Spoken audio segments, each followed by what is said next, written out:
क्या नेपाल में एक बार फिर से सत्ता परिवर्तन होगा? क्या नेपाल में लोगों का प्रदर्शन ये कह रहा है कि हाल ही में बने बालेन शाह की सरकार मुश्किलों में है? देखिए, मार्च जो 2026 में ही बालेन शाह की सरकार बनी, लेकिन एक महीना भी पूरी तरह से नहीं बीता कि उनके खिलाफ देश भर में जन आक्रोश देखने को मिल रहा है। विरोध प्रदर्शन के दौर शुरू हो चुके हैं और विरोध के कई कारण हैं। छात्र संघ भी नाराज हैं, छात्र नाराज है। जिस जेन जी आंदोलन के बाद बालेन शाह सत्ता में आए, अब वही जेन जी एक बार फिर आंदोलन के मूड में है। इसकी कई वजहें हैं। विरोध के मुख्य कारणों में छात्र संघों का भंग कर देना एक बड़ा फैसला है और हाल ही में बालेन शाह ने एक और बड़ा फैसला लिया कि भारत से 100 रुपये से ज़्यादा का सामान जो भी खरीद कर नेपाल के लोग ले जाएंगे तो उन्हें कड़े कस्टम नियमों का पालन करना होगा और साथ ही कस्टम ड्यूटी भी देनी होगी। गृह मंत्री पर करप्शन के भी आरोप लगे हैं। नेपाल में सरकार के खिलाफ गुस्से में हैं लोग। कई वजहें हैं। सीमा पार व्यापार पर सख्ती को लेकर सरकार को नाराजगी झेलनी पड़ रही है। बालेन शाह की सरकार ने अभी ये फैसला लिया है कि भारत से 100 नेपाली रुपए से अधिक की कोई वस्तु अगर कोई व्यक्ति ले जाता है तो उसे कड़े टैक्स नियमों का पालन करना होगा। सीमावर्ती क्षेत्रों में भारी रोष है। छात्र संघों को भंग कर दिया उन्होंने। सरकार द्वारा छात्र संगठनों को खारिज करने के फैसले से छात्र और युवा सड़कों पर उतर आए हैं। वहीं गृह मंत्री पर भी उन्होंने कई गंभीर आरोप लगाए। गृह मंत्री सुदन गुरुंग पर मनी लॉन्ड्रिंग के आरोप लगे हैं, अवैध संपत्ति के गंभीर आरोप लगे हैं, जिससे सरकार की ईमानदारी पर सवाल उठ रहे हैं। ये छात्रों की ओर से, नेपाल के नागरिकों की ओर से विरोध किया जा रहा है इस मसले पर। क्या नेपाल की सरकार फिर से मुश्किलों में है? क्या नेपाल में एक बार फिर सत्ता परिवर्तन होगा? आखिर नेपाल के लोग सड़कों पर क्यों उतर आए हैं उस सरकार के खिलाफ जो एक महीने पहले ही लगभग बनी है? एक बड़े आंदोलन के बाद बालेन शाह सत्ता में आए हैं। नेपाल की जनता ने उन्हें सत्ता सौंपी है, लेकिन उन्हीं बालेन शाह के फैसलों से अब नेपाल की जनता नाराज दिख रही है। खासकर जेन जी, जिस आंदोलन की वजह से उनकी सरकार बनी, वही आंदोलन एक बार फिर से उभरता हुआ दिख रहा है नेपाल की सड़कों पर।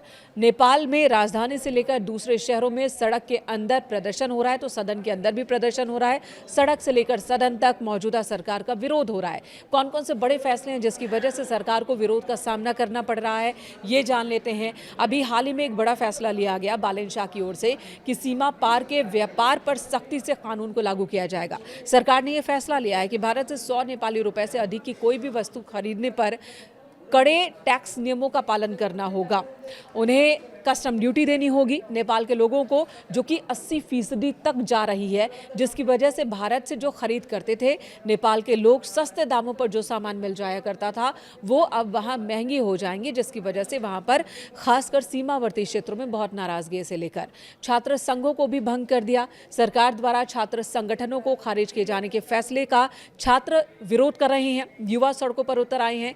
वहीं मौजूदा गृह मंत्री पर करप्शन के आरोप लगे हैं, सुदन गुरुंग पर मनी लॉन्ड्रिंग के आरोप लगे, अवैध संपत्ति के आरोप लगे हैं, जिसकी वजह से भी सरकार की ईमानदारी को लेकर अब लोगों में सवाल उठ रहा है।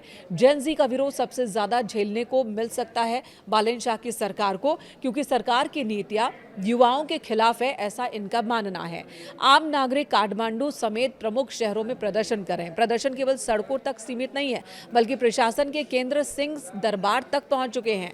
बढ़ते असंतोष के बीच सरकार की स्थिरता को लेकर भी सवाल उठाए जा रहे हैं। बालेन शाह, जिन्होंने मार्च 2026 के अंत में ही नेपाल के प्रधानमंत्री के पद को संभाला, शपथ ली, अपनी सरकार के गठन के कुछ ही हफ्तों के भीतर कई साहसिक और विवादित फैसले लिए।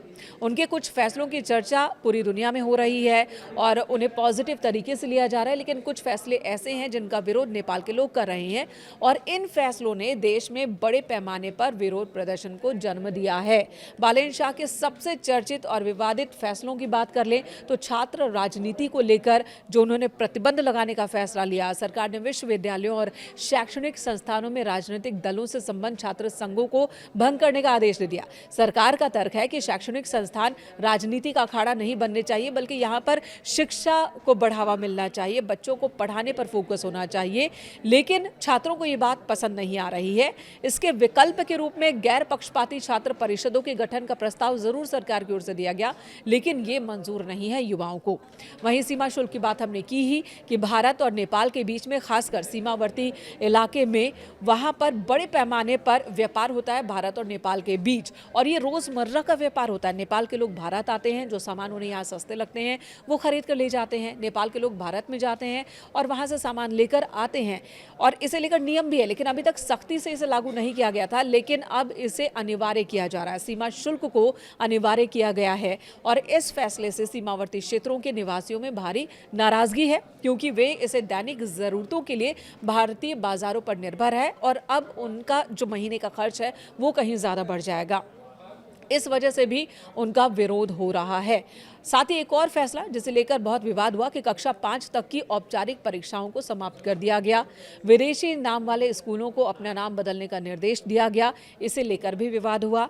करप्शन के खिलाफ अभियान पद संभालते ही उन्होंने पिछले 20 वर्षों के सार्वजनिक अधिकारियों की संपत्ति की जांच के आदेश दे दिए। उच्च स्तरीय न्यायिक पैनल का गठन कर दिया और इसी कड़ी में पूर्व प्रधानमंत्री केपी शर्मा ओली की गिरफ्तारी भी शामिल है। सरकारी सेवा का गैर राजनीतिकरण उन्होंने किया। सिविल सेवकों और शिक्षकों के लिए किसी भी राजनीतिक दल से संबंध होने पर रोक लगा दी गई। सरकारी संस्थानों से राजनीतिक झंडे हटाने के आदेश दिए गए।